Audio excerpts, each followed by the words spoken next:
Good afternoon, I'm Stephanie Landers. Star Valley officials met last night with PAYSON Mayor Kenny Evans and members of the public regarding the water situation and the pending intergovernmental agreement between the towns of Star Valley and PAYSON.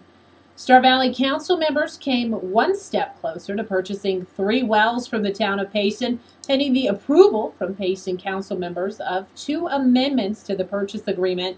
Star Valley officials requested that PAYSON increase contract limits that Star Valley can pump from the wells. They also asked for the elimination of restrictions to the tower well. Mayor Evans has also guaranteed a backup water supply to the town of Star Valley in case of an emergency. He's going to take these amendments back to council for approval. If they're passed, then PAYSON officials will rewrite the contract and bring it back to Star Valley for signing. As it stands, even with the well purchase, Star Valley is still looking at an easement problem. This could make using the purchased water difficult. The owner of the property surrounding the wells, Ed mentioned, was also present at last night's special meeting. He made a point to let the council know that he does not support access to the wells. On a lighter note, this coming together of the 2 towns will not only strengthen the Rim Country Collective, but it could open up future opportunities that neither of the towns might have had otherwise. In other news, Congressional District Representative Dr. Paul GOSAR is coming to PAYSON for a special council meeting at 4 p.m. tomorrow at the PAYSON Town Hall. GOSAR will meet with officials from both PAYSON and Star Valley and deliver a legislative update to all in attendance when watching online streaming. Council members and officials will also have an opportunity to discuss issues, matters of importance, and interactions between PAYSON and the federal government with Representative GOSAR. Afterwards, GOSAR will hold a town hall discussion at 6 p.m. at Tiny's Restaurant on Highway 260. And according to a recent release, hazard tree removal along main forest roads on the Apache-Sitgreaves National Forests is nearly complete.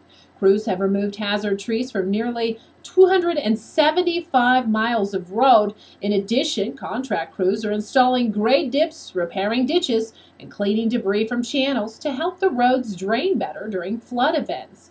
These efforts will minimize roadside dangers, improving public safety when the roads are reopened. Mulching and seeding of burned areas is intended to keep as much soil on the mountain as possible. So far, mulch has been applied to approximately 26,000 acres, and seeding has treated over 80,000 acres within the WALLOW fire perimeter.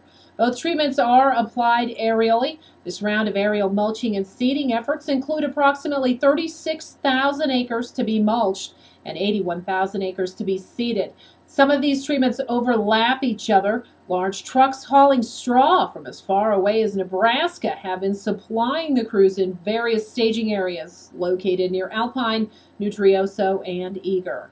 Travelers need to be aware of hazards such as mud flows, rock slides, and falling trees. They're still occurring. Each forest user is responsible for his or her safety. Visitors are advised to look up, look down, and look all around. And finally, it's that time of year where thousands of students across the state are preparing to return to school. The annual ritual provides challenges for both students and their parents in the acquisition of school supplies. The Arizona Department of Transportation has partnered with the Salvation Army. They've collected boxes of school supplies to be distributed to students in need across the state. This partnership between ADOT and the Salvation Army for the Pack to School program began back in 2004. The Salvation Army program provides assistance to students and schools with much-needed supplies. This year, ADOT was the only state governmental agency to participate, with employees collecting thousands of donated items and more than $1,400 for the purchase of needed supplies. The efforts resulted in over 4,000 various school supplies being presented to the Salvation Army on August 4th. The Pack to School program, as well as many other community service initiatives and programs, affords ADOT the opportunity to demonstrate the commitment of their employees to assist the residents of Arizona in a worthwhile cause above and beyond their daily job duties. Thanks for listening to 1420 KMOG. I'm Stephanie Landers with your KMOG News.